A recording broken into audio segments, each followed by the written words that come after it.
Hey everyone, it's Robert Evans. Welcome back in to the 6th episode of the Stories Behind the Image.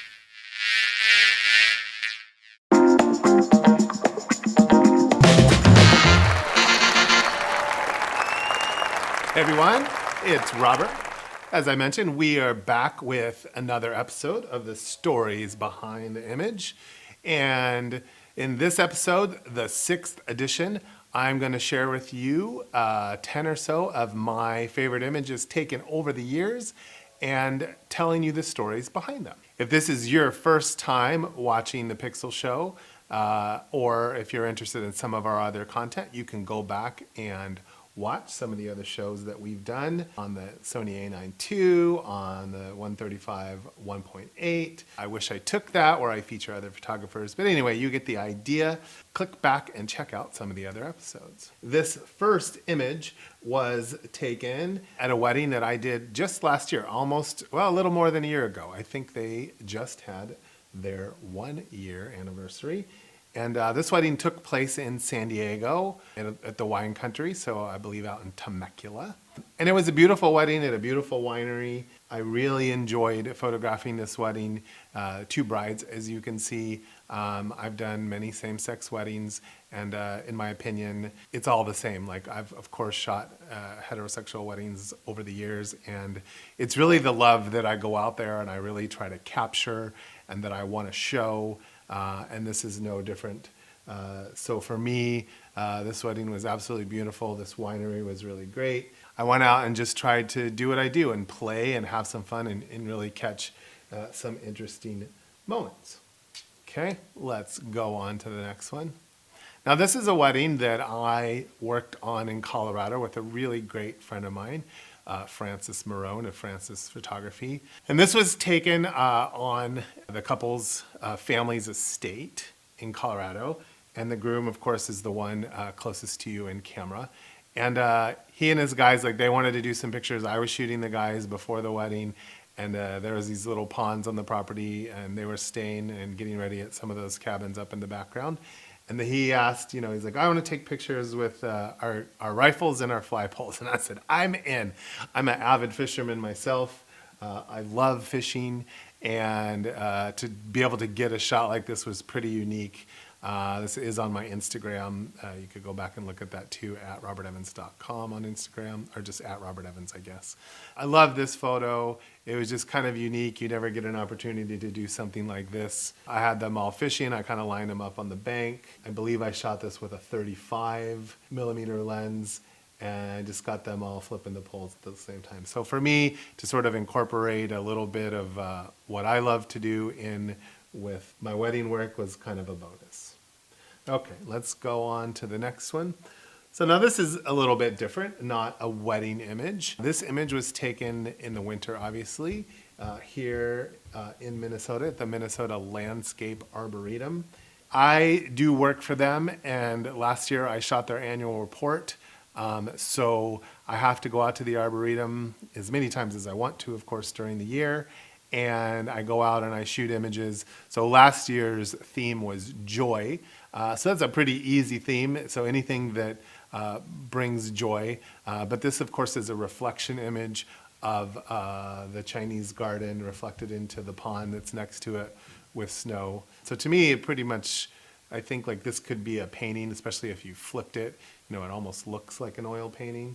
I'll take you back to the original. But just really beautiful detail and just a little bit of breeze so the water moves a little bit, just kind of giving it that edge of it might be a painting and not a photograph. This image was taken last year, the Oshkosh Air Show, and I believe this is the F-35 Raptor. There's the F-22 and the F-35. I took this image with my A9 II and my 400 2.8 from the ground, so it looks like I'm in a plane next to him, but just how beautifully crisp and sharp.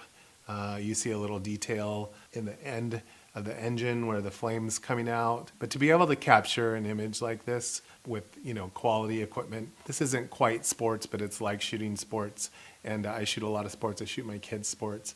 And the one thing, I'm a true believer that It's not necessarily the equipment that makes you a good photographer, that you can take a picture with anything. But in a case like this, in shooting sports or anything like this, you definitely need good equipment, good quality optics, and of course a camera that shoots fast enough to capture this. But you see the detail in this image.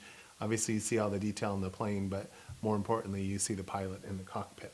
So we are back to another wedding image. One of the things that I try to do at weddings is see things a little bit differently, look beyond the obvious, and not just shoot, the typical stuff. Yes, I want to tell a story. I also want to try to capture imagery that excites me, right? You have to go out to your weddings and you have to shoot images that please the client. But I think more importantly, you need to shoot images that please yourself. So this image sort of presented itself in that this was at a venue and it had these 4 soup cans. This is Andy Warhol. If you're not familiar with him as an artist, you can look him up. And I've always sort of been a fan of Andy. And then I was, I'm always looking for a place to photograph the dress that's a little bit different than just on the curtain rod in the room, right? So I took the dress outside the room. I took them over to these cans. I hung it. If you look really closely, I will go back to the image. At the top, I had to improvise a little bit. I didn't have a pretty hanger. I did look for one. And then I had to put a little piece of wood between the 2 frames so that the dress hung the way I wanted to. But the wedding planner actually helped me do this. It took us about 10 minutes just to get this dress up there and get the shot right. But it was definitely worth the price of admission, as I say. But the bride loved it. I loved it. So probably one of my most favorite dress shots. Here's another moment at a wedding. As you can see, this was more of a first look with the bride. She actually didn't want her bridesmaids to see her dressed, or at least all together. You can see me in the mirror in the background. So she got dressed in a room, and she came out and she told me that's what she wanted. Her bridesmaids were gathered all there, and she came out of the room. And I think the most important thing here, of course, is the expression of the girls, right? So I wanted to focus on the bridesmaids and not necessarily the bride. So I included her, of course, in the image, but I wanted to make sure that I got those first few seconds of the girls seeing her. And this is a good lesson for those of you that shoot weddings. Think about even if you want to, you could suggest this maybe, I wouldn't push it if the bride doesn't want to do that. But there's all sorts of other first look opportunities that are really great beyond just the bride and the groom. There's bride and mom, there's bride and dad, of course, bride with grandparents. I've shot many great images over the years of the bride with other people, even the groom with his grandma, those type of things. So those are some other really great moments. You can even talk to your couples ahead of time about those ideas and say, hey, you're going to have grandparents, who's special to you? Maybe we could do other first look images. All right, so this image was taken last year in August, so it quite hasn't been a year ago, at Sony Condo Trip 4.0. So if you've never been to Condo Trip, this is a nice plug. It'll be, I don't know if they're gonna do Condo this year because of what's happened with COVID. When it comes back, if it's not this year, go. It's an amazing, amazing opportunity. It's 4 or 5 days, let's say 3 days of really great, Sony chooses really beautiful locations. There's models, there's all sorts of things to shoot. Bring your cameras and you go. And so this was something that I shot at Condo Trip last year, in a field late in the day, backlit, these beautiful models. But there's just all sorts of interesting things, and each year it's changed. As a Sony Artisan, I've gone to all 3 of them, and I will be going to this year if it happens. If not, you will see me at the next one. But Sony Condo Trip, amazing, amazing, amazing, well worth, I believe it's around $2,500. That includes food and room and board. You have to get yourself there. Those prices are gonna vary depending on location, but look into it, and you can always find out about Sony Condo Trip on alphauniverse.com. This image was from an engagement shoot that I did many years ago. When I do my engagement shoots, I encourage my couples to take me to locations that are important to the 2 of them. This case happened to be in Newport Beach, California, and we were down there shooting, and I really just loved the old newsstand. So I noticed that as we were walking around, we shot at some locations that they liked, and then I noticed the newsstand. And so I stayed across the street with a 70 to 200 lens, and I sent them across the street. And I said, go pick up a couple magazines, like a girly magazine and a boy magazine. And, I did sort of set up what I wanted. And I said, just have fun with it. But other than that, that's all the direction I give them. But the best part of this image, if you look to the right, is the gentleman watching. Very typical Newport Beach resident, wearing flip-flops. You see they all have flip-flops on. Everybody at the beach wears flip-flops. He's got his like old school Walkman on and that sweet plaid hat. And he's just watching them. And so, I included them in the shot. And they were sort of having fun. She has a wedding magazine and he has a men's magazine. And it was just like kind of fun. Sometimes you can catch moments like this, or you can make a suggestion, and I just sent them over there and I just watched what unfolded and then captured these images. And again, using composition and, instead of not including that man in the image, I included him to help tell more of a story. Alrighty, this is a maternity image, as you can see. And I did this in the couple's home. So I'd done many baby and maternity images over the years, spinning out of my wedding business, of course. My past brides would then become pregnant and then have me shoot sometimes baby pictures, maternity pictures, and then go on and shoot their family photos throughout the years. And I did a lot of them in the studio on a black backdrop. And if you go back in some of the previous episodes of the Stories Behind the Image, you will see some of those other images. So I encourage you to do that. But I came to the point where I started asking couples if I could come to their home. So I would go into their homes and just use what there was to use. And they had this unique cutout between their dining room and their living room. And again, composition, I think, really helps play a role here. They had this interesting silver. This was a light sconce on the wall. And she included him in it, which I think is really great. And the other thing is they're a little bit more comfortable in their home, and they have their whole closet, which is really great. If I don't like something that they're wearing, I can send them back in. I, of course, keep them as tasteful as possible. But you see with this one, with her looking at me, it's her expression, him, touching her belly, keeping herself covered up. But I really enjoyed shooting this and having this kind of unique location. So that's kind of one of the great things, especially if you have clients that have cool and interesting homes, you can benefit by shooting there. Here's another maternity image that I did. And this is actually interesting. I kind of shot everything that she wanted to. She had all these ideas in mind. She's a kind of a blogger type person. And she had one little girl at the time, and we did some pictures with her little girl. But throughout the event, throughout the day, I looked in there and I noticed her laundry room, and I thought to myself, I was like, wow, this would be really, really cool just with the chaos and everything that was going on in here if I did a shot. And I kind of talked about it, and she's like, yeah, let me go change. And she went in and she changed, and she put on I didn't even tell her what to wear. And she came back and she put on this really perfect, because I sort of described what I was looking for. And she came back with this plaid shirt and her jeans and her belly sticking out. I said, well, pull your belly out. I put her up next to the clothes racks that are hanging there. I like the Roomba in the background. And the other thing that I did to this is I added a little filter to it to kind of give it this look. I'm not a big filter person. I don't do a lot to my images. I like my images to speak for themselves. But this really worked, kind of made it a little bit more cross-processed looking, if you will. But as far as everything is in the image, I didn't change a thing. The mop leaning there, all of that. I've cropped it in another instance where I cropped out the ceiling so you don't see the white, and it actually brings the focus a little bit more. But here I just wanted to show you the whole shot. Again, this goes back to what I mentioned a little bit earlier. I shot for my client, but then I shot for myself. I saw something that I wanted, I asked, and then I got a little bit something more just with the outfit that she put on, the cool flannel, and it really came out a great image. This was an image that I shot many, many, many years ago in Hawaii. I believe this is even film. So this image, I was doing a wedding in Hawaii, and we were out playing, the couple, and I saw that tree in the background with the sun setting, And I was like, hey, you guys go out and just dance on that platform?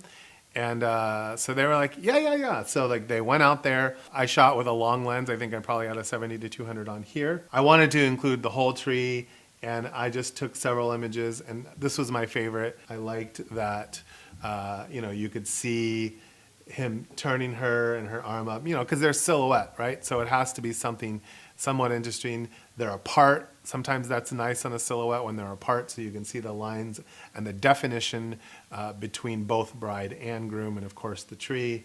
And then the sun's in the perfect position right behind where the tree crosses. Again, just composition-wise, yes, they are right dab kind of in the middle, but the tree shooting off from the side really helps to combat them being centered in the image. You have a lot of negative space at the bottom with the black, but then you have equal space at the top with the tree, and then the horizon line in the background is going just below their feet. This image, this is from a reception, and this is the singer. This is a wedding that I did in London, probably 4 years ago now at least. And this image, I like to walk around the reception and take images, not just of the people, but of the details that, for me, a lot of times I will use in my albums when I build my albums for my clients. So it's like little, they use the term in video B-roll. So it's B-roll in photography, but I shoot B-roll, or we should call it A-roll for the album. But this image was so powerful. This was shot on my Sony A7R II, I believe, at the time. And the singer, it was just kind of unique. She was just belting out this tune with the red background, shot on an 85, wide open, and you can even see, if you look closely, the trumpet player in the background, which really helps. But he's so out of focus that it really doesn't take away from her, because if I were shooting at 5.6 or f8 and he were a little bit more in focus, this image wouldn't be as powerful. But the fact that, depth of field really isolates her, and especially features that interesting microphone that she's singing to. And the red, of course. The red really, go back so you can see it again. And the red really makes this image. So again, looking at the trumpet player in the background, he's really not in there. There's the lines in the ceiling of the lights that kind of lead to her. It's a little darker behind her than it is in front of her, which helps sort of split it in two. She's not really centered. She's not centered, nor is the microphone centered, so it has nice composition. So this is an image, probably one of my favorite, what I call fine art wedding images. I actually took this at a kind of commercial type shoot that I was doing for a bridal salon, and we were at this location in downtown Minneapolis. We were shooting on the floor. As you see, there's this beautiful available light coming in. That was sort of the pattern in the floor. I went up above her and sort of was playing around with it a little bit. But when she leaned over and the dress spread out like that, the way her hair was, everything just worked perfectly. Again, composition really makes this image, it leads right to her. The available light really helps. I made it black and white. Of course, this was captured in color. And I think it really makes the difference. A very unusual image that you don't usually see wedding-wise. So that's kind of why I say it's like a fine art wedding image. I mean, at least in my own interpretation of it. And this, the final image of number 6 of what's the stories behind the image. Now, this is a film image that I took in Italy many years ago. And I just love this. Basically, I just saw this happen on the street photography. This dog was standing there in Italy. There's just this old fountain that comes out of the wall because, that's the way it should be. The dog was like kind of licking at the fountain a little bit. And this woman walking by with her shopping bags, she noticed the dog, wanting water. And so she went and she turned on the faucet so that the water could come out, and the water starts shooting out. The dog's drinking. Her posture of leaning away, trying not to get wet, gripping your groceries in one hand. But this image really describes, to me anyway, in my own experiences, this is Italy.